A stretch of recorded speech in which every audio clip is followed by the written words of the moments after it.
all the disrespect before you play back. Button check. Button check.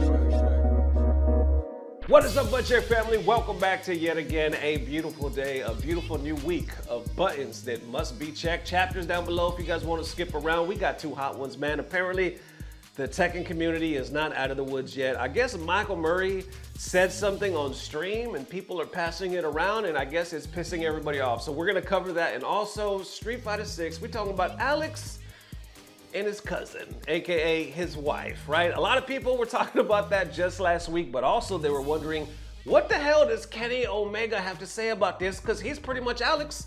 He's the inspiration behind him. Like, he basically played him, all that good stuff. Either way, we got an update. We's about to unpack. Let's go. All right, now into the first set of Tekken 8 and Michael Murray, one of the devs, obviously, buttons that need to be checked. So we already know, we covered this quite extensively, I would say, in the last week or so.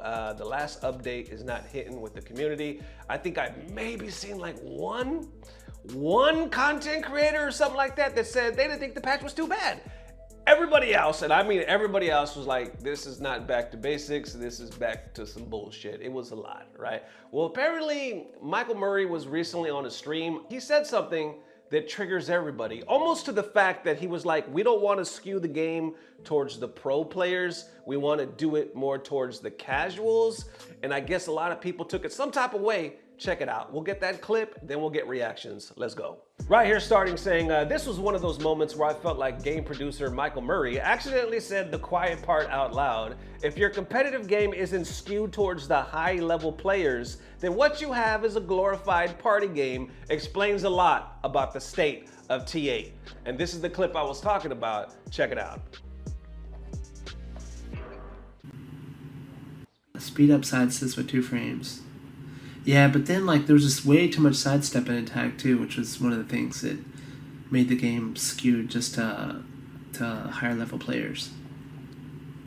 All right, FGC reacting, starting with James Shen saying, I think this is the part the devs have the most trouble manifesting. They want their game to be fun and accessible to the masses, but also competitive enough to reward skill. We as the FGC have to realize that these games are a business in the end. Continuing on saying, like, it's the funniest shit when Tekken players say, I'm gonna just play Street Fighter 6. Bro, it's like the same thing over here, LOL. Car crash meta everywhere you look. Somebody responds to that saying, I think because Tekken was mostly the same core gameplay up until 7 and 8 started, or they started changing it up. Street Fighter fans kind of expect that from game to game already. That's why Tekken players are infinitely more upset about it. James Shen responds again saying, also, Street Fighter 6, for what it's worth, has never lied to us about their balanced goals. I think that it's more painful when they announce back to basics and then they do anything but that. It definitely creates an environment of mistrust, which also is worse if the devs think that that's what basic is. Other people are like, Murray has no idea what he's talking about. The former absolutely has nothing to do with the latter. And then balance is key, as always, but these guys at Bandai Namco are doing some of the worst brand damaging shit I have ever seen. And I lived through Street Fighter 5. Then we got, it makes sense when you think of it, the person behind the design of the new Tekken games has the mindset of someone who struggles in the green ranks. Damn. Landon adds saying, I'm praying with all my spirit that Murray and Nakatsu understand that the gamers at all levels love movement. Gamers will try out a game just because they heard the movement is good. It's what made the Tekken games exhilarating. Rush and Deadlock are perfect examples of this. Then you got the downfall of Tekken already began here.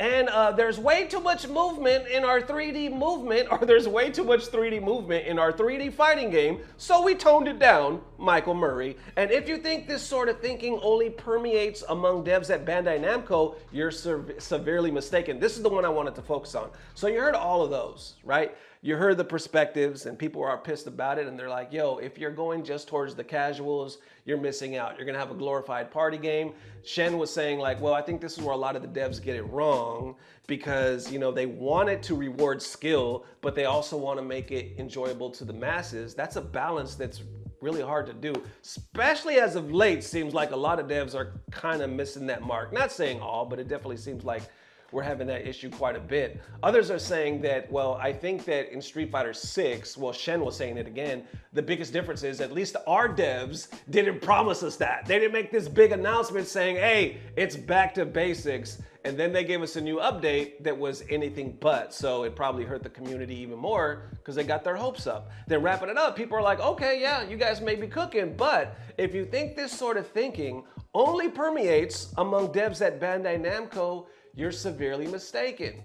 So with that being said, do you think Murray was really out of pocket, or he was simply just, speaking his truth? Meaning he was trying to say like, yeah, if we do it this way, that's cool. But if there's too much of the sidestepping, then it's kind of skewed towards pros, and we want that balance. Which honestly, if I'm playing devil's advocate here, does seem like a normal thing to say. Now, if I didn't catch the rest of the stream, so if he is saying though that we are targeting casuals and not considering pros at all, then I think that's where we have a big problem. Because like this comment was reading, it's like, if you think he's the only one that thinks that, you're severely mistaken. All devs pretty much take this point of view. Now, if they could actually execute it, that's a whole nother story. So how y'all feeling? Like I said, I could only go off the clip that I was shown and how the community is reacting. Do you think it was something that he was out of pocket and this just speaks? I get that it kind of feels bad and it probably looks bad because of the state of everything.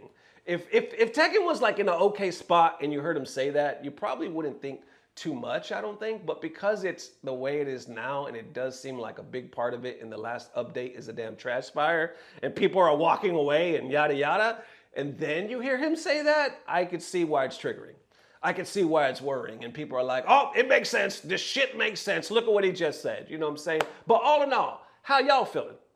Let me know. And all right, next up, we have a quick update from that whole Maximilian copyright strike. So check this out. Not too long ago, sometime last week, Maximilian posted this tweet talking about, hey, if I were you, I would not use Alex's theme song because they are copyright striking you. And I don't think it was so much of a copyright strike. It was like demonetizing that video, so you couldn't make any money from that. And it was giving you like warnings. I've been through that myself.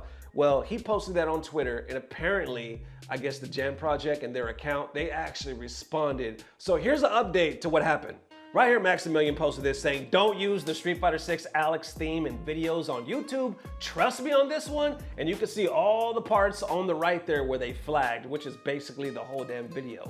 Well, from there, I guess the account, Alex's theme or the Jam Project, they were made aware, and they actually responded to that right here. They say, important notice, thank you for your support of Jam Project. We are aware of the situation regarding the demonetization of YouTube videos using Go Alex Hope. Hope is Born by Jam Project. We are currently working on resolving the issue. So that was on the 19th, or I'm sorry, the 18th. Then the very next day, they posted this saying, important notice, please read our announcement regarding the demonetization of YouTube videos using Go Alex Hope is Born by Jam Project. We have taken steps to resolve this.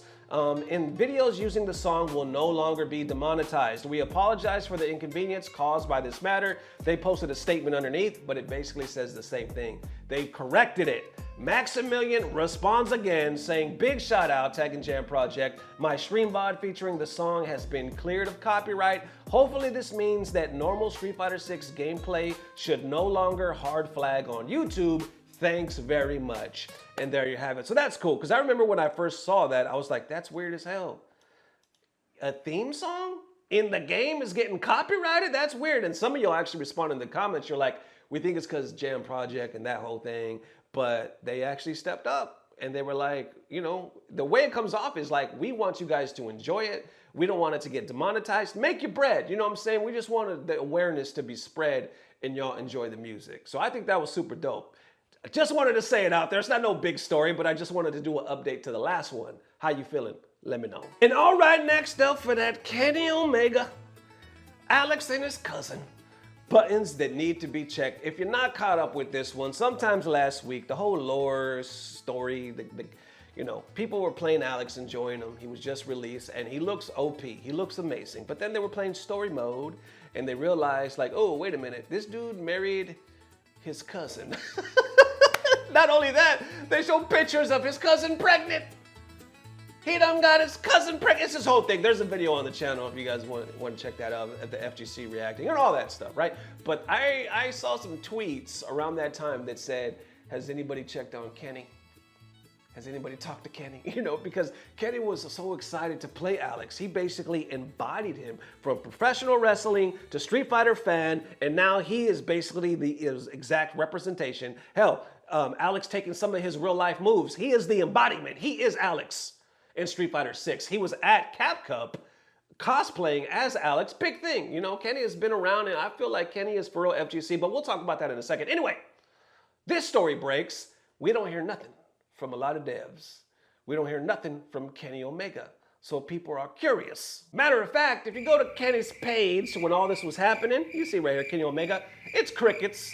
He's posting everything but what's happening about Alex and his cousin. Almost like it didn't happen, okay? So just nothing, he's living his life. Other people are like, never seen the Street Fighter account and Nakayama's Twitter so silent in my life, they better be fighting for their lives right now. Underneath that, they say Kenny Omega also hasn't talked about anything Alex related since his release. I feel so bad. Getting kind of heated, right? Getting kind of saucy, if I could talk up in here. But from there, Kenny Omega posts this just recently saying, thank you to many Alexes that I had to piece up along the way. Now it's time to learn how to fight the rest of the roster. This man got master rank with Alex. You know, like I said, Kenny is for real FGC. He can whoop some ass, and now he's master rank with Alex. It started off good, meaning people were responding to this with positive stuff.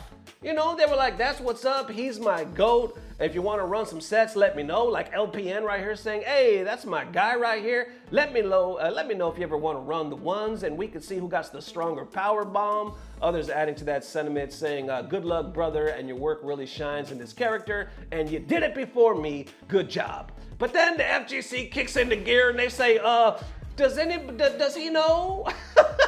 That has 171 likes. This is all in the same thread, by the way. They're responding to Kenny talking about, have you played the world tour for his lore? It's not stopping, y'all. Others say, have you ever played Street Fighter 6 with your cousin on the line? That has over 200 likes. Damn. With your cousin on the line. And Kenny, don't play the arcade mode. Listen. It continues. I don't think it's appropriate to associate yourself with Alex at the moment, brother. I don't think it's appropriate, and Kenny Omega reaching master rank on Alex is insane. So there you go, it finishes positive. It's back to the good, like Kenny Omega is so strong. So you see there was a pocket there. It was a sandwich, right? It started off iffy, it got really good, and then it got bad, and then it got iffy. I don't know what kind of stuff. That's a Big Mac, multiple layers. You know what the hell I'm trying to say? I'm having brain farts today, but what I'm saying is I knew that was gonna happen. I knew that shit was gonna happen, man, because when Kenny wasn't saying nothing and people were asking about him, I saw him post this recently, talk about a master rank. I instantly looked in the comments because I knew people were gonna be like, hey, what do you think? What's up with that cousin, big dog? I knew it. I knew they were gonna talk that shit, right? He responded to nothing. He said nothing, and he's not gonna say anything. I think if he does say something, probably won't be for like till the coast is clear, till the smoke is gone, you know, because till it's like safe to speak. Because you gotta understand from his point of view, Kenny Omega is a celebrity coming into the FGC. He's been a fan. He's been around for a minute, and he actually plays the games.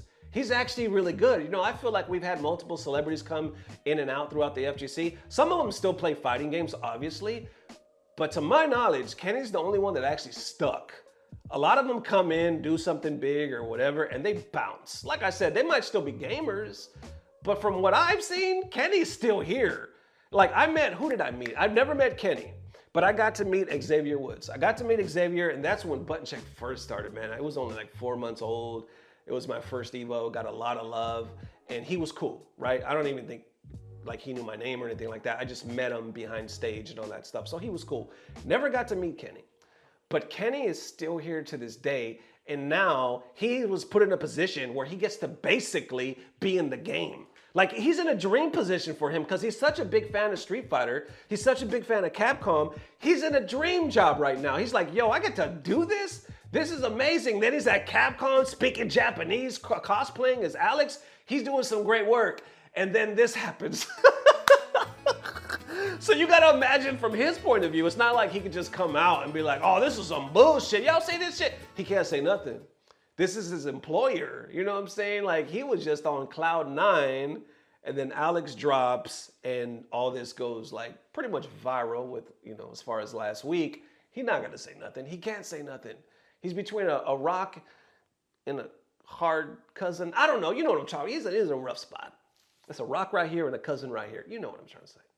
Anyway, I'm not surprised that he's not talking because he really can't talk. I imagine from what I know of him, he has a great sense of humor. So he probably will later.